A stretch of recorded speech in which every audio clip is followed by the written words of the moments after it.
I'm with Coach Brent Ullers, head football coach of the Centerville Elks. And Coach, getting ready to play your first game of the season. Of course, a little backwards from maybe what you've done in the past. You're normally towards the end of the season. Now you're at the beginning. With that in mind, what have the challenges been getting ready for this opener with the uncertainty of knowing if there's going to be a football season at all? Sure, there was definitely some uncertainty whether or not we were going to play. I think we were cautiously optimistic. They gave us some mandates back in late May and said, follow these things, do your part, and you'll have a season. So we followed everything, and probably almost every single school in the state of Ohio probably followed everything. And that's why we were granted the season by Governor DeWine. But preparing for the season, our guys just show up. They show up every day to work. Our coaches show up every day to work hard. Players show up to work hard. So, showing up every day with a little bit of uncertainty was not difficult for them to do, because I think they were optimistic that we were going to have the season, and, they were preparing to have that season. To start the season without a scrimmage or anything is going to be very difficult. You start to worry about player safety, and, you think less about the X's and O's and whether or not you can execute a play versus are your guys ready to execute at a high speed and, at high rates of impact. But, that's the cards we're dealt, so that's what we'll deal with, and, we're preparing the best we can. All right. Typically, you have one or two scrimmages before an opener. Without them, how has this been challenging in setting a depth chart? There's a lot of competition on our team. I would say every day is almost a scrimmage atmosphere where guys are competing and guys are competing for each other's jobs, and it's healthy competition, which is good for us. We've had a couple inter-squad scrimmages, so we've been able to put some things on film and evaluate guys and let them evaluate themselves. It's not the same as squaring off in a scrimmage against Dublin Kaufman or Winton Woods or Pickerington Central like we were supposed to, but we deal with what we got, so we're ready. All right. As for when the game kicks off, how will wearing a face mask affect your communication with the players? The face mask is there for safety, to reduce the spread of COVID-19, and so we're 100% on board with it. But we've been told that, if face masks are going to compromise the safety of the game in any way and put a player in danger, your communication needs to be clear, then we're asked to pull it down for a quick second and then pull it back up so that we can communicate in an efficient manner. So I don't think it'll have any impact whatsoever on us. Just have to talk a little bit louder into the headset. Okay, let's go to your team. Back for his junior year this year, quarterback Chase Harrison threw for 2,400 yards last season. What have you had him work on to improve his game in the offseason? He's a student of the game. He really wants to be better. He wants to, improve everything all at once. And we've just gone back to basics with him, just kind of focusing on the little things that he controls and trying to improve the fundamentals and the basics of his position. Additionally, he's put on some good strength and some good weight, and he's a lot quicker than he has been in the past. So he's put in a lot of work in the weight room and, in the agility training and everything. So he's excited to start the season. All right. Final question for you. In the backfield, what is the game plan to replace 900-yard rusher Bryce McMahon? Bryce is very difficult to replace. He's a captain, probably worthy of being a 2-year captain, a tremendous leader in the locker room, someone that our team still looks up to and still talks about. We still watch Bryce McMahon highlights.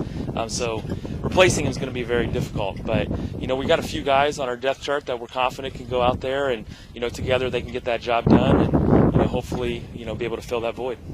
Okay, Coach. Well, thanks for taking a few minutes to speak with me, and have some good luck on Friday night. Thank you.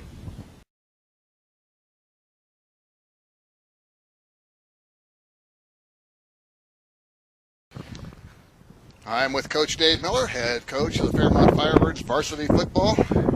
And, Coach, getting ready for kind of a backward season. You're playing Centerville first, where you normally play them at the end of the year. Of course, you're not playing Alter at all. Right. But since our last conversation, what have been the challenges getting ready for the opener without scrimmages against other teams? Well, I think, again, back to when we talked, I think, back in June, a lot of uncertainty and just not sure really what's going to happen one week to next. I would say that's the biggest thing. A couple of weeks ago we got the okay from the governor's office and health department, and that was huge because then you can really start focusing and saying, okay, we're actually going to have a game, hopefully. So I think that was challenge number one. I think our kids did a really nice job with that, focusing on what they need to focus on. control what you can control. But that alone is probably the biggest thing that for young people to have to deal with that. I would say that was the hardest thing. All right, question number 2. How have you prepared the players for a different atmosphere in terms of wearing masks on the sidelines and the lack of in-person attendance? Well, we've practiced it. We've done some inter-squad scrimmages. You mentioned the fact we didn't have any scrimmages. Everybody's in the same boat there, so I think that's pretty even. We practiced social distancing on the sideline. They have their spots where they're going to be standing, and our first trial run didn't go so well, so we had some work to do on that, and they've gotten more used to it. So I don't think that's going to be really a big issue. We've done that enough times in our preparation here, and we'll continue to do that this week, that I think they'll be ready to go game night and won't even be thinking about that. As for yourself and the coaching staff, how would wearing masks alter your communications with the players? Well, it's going to be a challenge. I struggle in practice sometimes. Blowing a whistle, that's one thing that I have to pull it down and blow. And if there's something I really need to communicate the kids with, I'll pull it down just briefly and stay 6 feet away. But it's a challenge, but we're working through it. And our coaches understand, as well as our players, what we have to do in order to have a season. So we'll do it. Other than wishing to dominate time of possession with the running game, what is the strategy to contain Elks quarterback Chase Harrison? I mean, that's it. You've got not only him, but there's some really talented receivers. They have I think pretty much everybody back from last year, including Linkard. He was about 6'5", 6'6", so that's going to present challenges for us. But we're better off when they're on the sideline. So if we can do the job on offense, and that was the game plan last year. Of course, that didn't really happen. But and just minimize what they do and make them earn. And that's kind of how we do it philosophically. And with no Bryce McMahon in the backfield for the Elks, do you prepare for even more passing by Harrison, considering he was the second leading rusher last year with 180 yards? No, I think they can run. They're going to have a couple guys already. I recognize names, and one is Jonathan Bruder. They haven't listed as a running back. He's a linebacker, but he's a heck of a football player. So I think he'll probably, without seeing him in scrimmages and so forth, he'll probably be in the lineup. They've got some talent, in the sophomore level. There's a sophomore running back. Not sure who that is, but so they'll be fine. They're going to replace.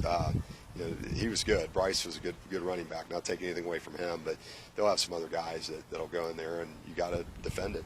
Same thing with Harrison. He can run. Okay, final question. Looks like it's probably going to be raining on Friday night. Not the original forecast, but things have changed. How much does that affect the game? Wouldn't be a game with Centerville without rain. The last few years, that's what we've done, so it's really no different. I think we'll be used to that. We haven't seen it this year as much, and you don't have the live part of that. But it's if you can execute on a daily basis, and we're still working on eliminating mistakes here, then really the rain becomes part of the factor. But hopefully we can minimize that as much as we can. All right, Coach. Well, thanks for taking a few minutes to talk to me, and good luck Friday night. No problem. Thank you.